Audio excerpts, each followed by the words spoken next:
To General Jack Keane with us right now. And General, I was thinking, and an honor to have you on this Veterans Day, that even when we're not involved in this war, we still have U.S. soldiers, certainly the 1,200 or so whose boots are on the ground there in harm's way. There have been almost 50 attacks on them since the start of this war from Iranian-backed entities.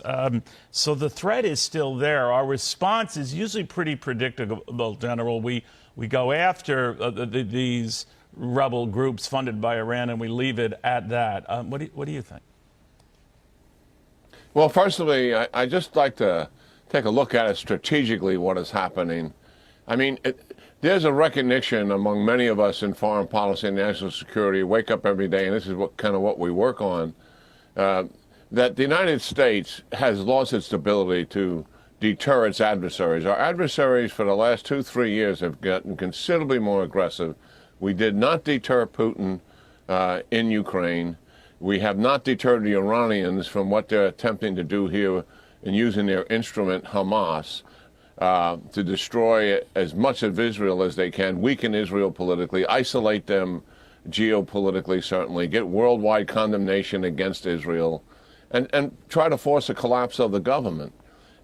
And certainly they are trying to drive us out of the Middle East, which has been an objective for 43 years, and that's why they're attacking us, I think now 48 times since October the 7th, 83 times before that. But even more than that, we have President Xi. You've commented on it many times.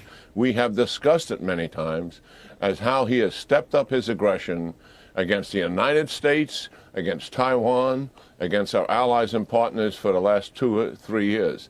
We are not deterring these adversaries. They see leadership in the United States. They believe it's weak. This is their perception, and they think they can take advantage of us because the United States is, generally speaking, in decline, and we don't have the same political will.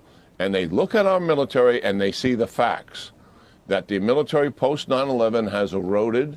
Its deterrent capability is not as strong as it used to be. It's still the #1 military in the world, but when you put it in certain scenarios, it is challenged. All of those things are coming together here, and that is why you see the attacks continuing to accelerate against U.S. forces in Iraq and Syria, you know, despite the fact that we've tried to tell them through 2 airstrikes to knock it off. They're not going to knock it off.